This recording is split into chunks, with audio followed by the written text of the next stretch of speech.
होगा। इतनी प्रबल इसने क्या किया, पत्र के पीछे लिख दिया कि महाराज सुनो, हम भी तुमसे शादी करना चाहते हैं, लेकिन हमारी शर्त है कि जब तुम मिलने आना तो रथ में नहीं पालकी में बैठ करके आना, और उस पालकी में कहार नहीं लगेंगे, ब्राह्मणों को लगा के लाना, और जिस पलंग पर हम तुम प्रेम करेंगे उस पलंग को ब्राह्मणों से कसवाओ और हमारे घर में भिजवाओ। इसने पत्र के नीचे हस्ताक्षर कर दिया, भेज दिया।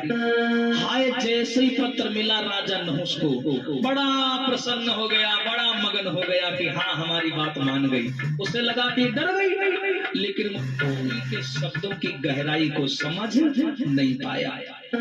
जो शब्दों में गहराई छिपी है उस गहराई को जान नहीं पाया, बस ऊपर ऊपर का पढ़ लिया कि हाँ ये हमारी बात मान गई है, अब मैं पालकी लेके जाऊंगा और मेरी शादी हो जाएगी। ध्यान रखना, नारी के शब्द ऐसे होते हैं तुम्हें लगेगा कि वास्तव में ये सत्य बोल रही है। वो बोलेगी मैं तुमसे प्रेम करती हूँ, लेकिन यही बात वो ना जाने कितनों से बोल चुकी है। ध्यान से सुनिएगा, वो बोलेगी मैं तुमसे प्रेम करती हूँ, लेकिन यही लाइन वो जाने कितने से बोल चुकी है, और तुम्हें लगेगा वो सिर्फ हमारी है, तो ये गलत फहमी है। ध्यान रखना, नारी के स्वभाव को कोई जान नहीं पाया। अब इस नहुष ने जैसे पत्र को पढ़ा, पढ़ने के बाद में तुरंत नौकरों को आदेश कर दिया, भाई राजा था कुछ भी कर सकता था। नौकर गए, 4 बूढ़े ब्राह्मण पकड़ लाए कहीं से। इसने पालकी सजवाई, नहा धो के बढ़िया काजर तेल करके तैयार होके बैठा, और ये नहीं जानता है कि हम मौत के मुंह में जा रहे हैं, ये नहीं जानता। और तैयार होकर के पालकी में बैठा और ब्राह्मणों से कह दिया उठा पालकी।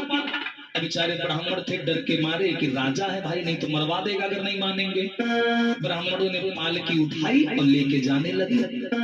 जैसे ही लेके जाने लगे, ये पालकी के अंदर बैठा था तैयार होकर के, बार बार पालकी का पर्दा हटा करके झांक रहा था। इसको जल्दी पड़ी थी ना, कितनी जल्दी घर पहुंचे। और ब्राह्मण बेचारे बुढ़ापे का शरीर था, चल नहीं पा रहे थे, धीरे धीरे जा रहे थे। तो इसने क्या किया, ब्राह्मणों को गालियां देना शुरू कर दिया।